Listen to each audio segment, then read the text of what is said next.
Se você viveu a era do PlayStation 2, provavelmente lembra muito bem quais eram os grandes nomes do terror naquela época.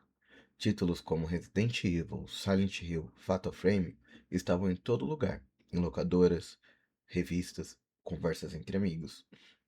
Mas no meio dessa mesma geração, existia um jogo que passou quase que despercebido. Um jogo que não virou franquia, não teve uma continuação, nunca ganhou um remake e por muito tempo pareceu ter sido até esquecido pelos próprios criadores. O nome dele é Kuon. Kuon foi lançado em 2004, exclusivamente para o PlayStation 2, justamente numa época em que o terror japonês vivia o auge da sua popularidade. Era o momento certo e o cenário perfeito. E mesmo assim, Kwon não conseguiu se destacar. Mas não porque fosse um jogo ruim. Ele acabou ficando esquecido porque era diferente demais. Lento demais, silencioso demais e talvez até desconfortável demais. Não entregava o tipo de terror que o público estava esperando naquela época. Enquanto muita gente buscava sustos rápidos e ação constante, Kwon entregava silêncio, espera e uma sensação constante de que algo estava errado.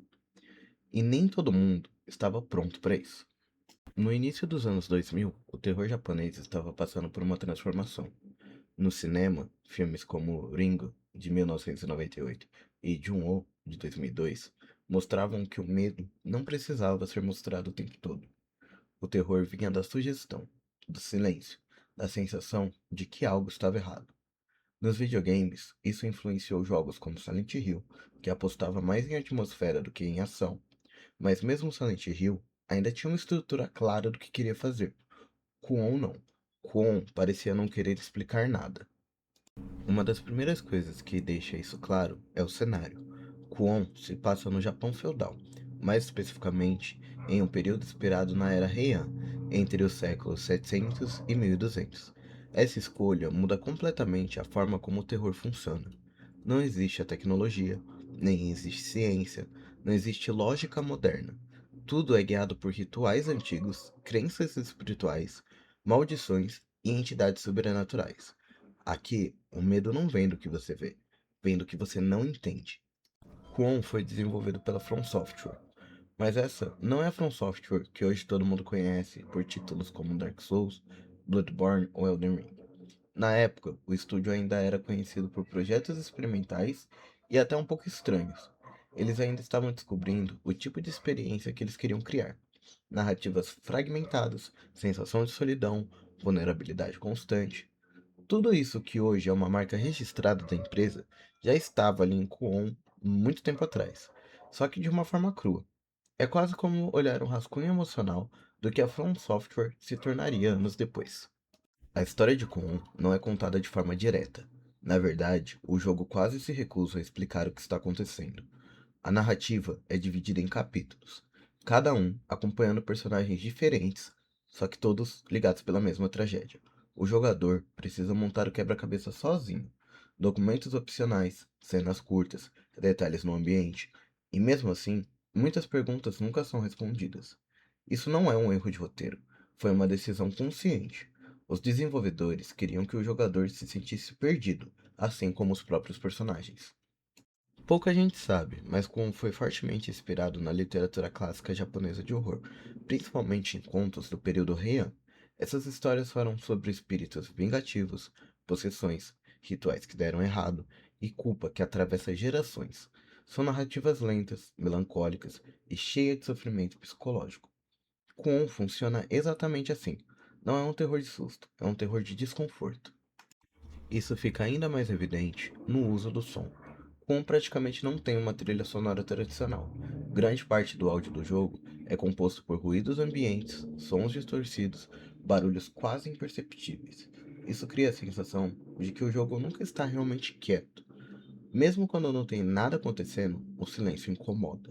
É um truque psicológico simples, mas extremamente eficaz. O combate segue essa mesma filosofia. Ele é fraco, limitado e propositalmente desconfortável. As armas não passam sensação de segurança.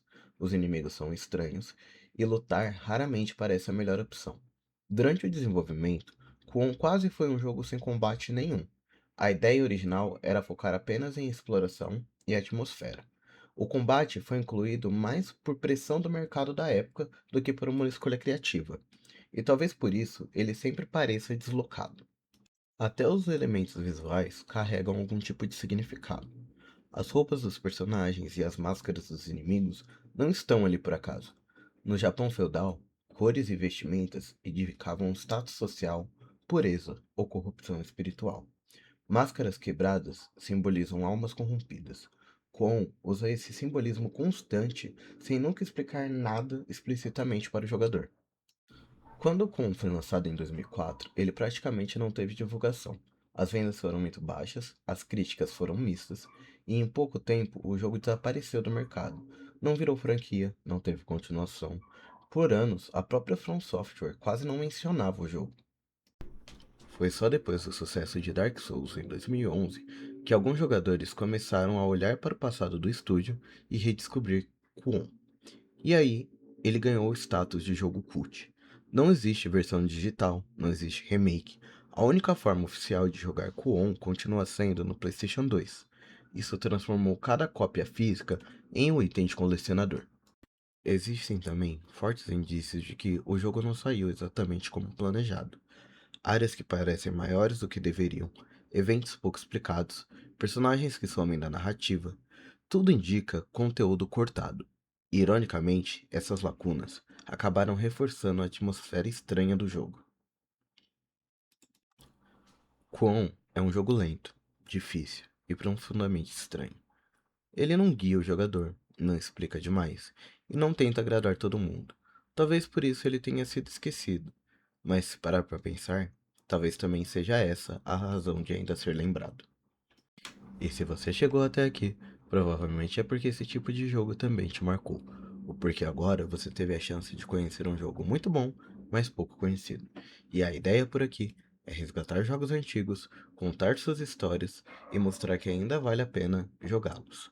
E se você gostou, curta, compartilha, comenta e não esquece de seguir a gente no canal.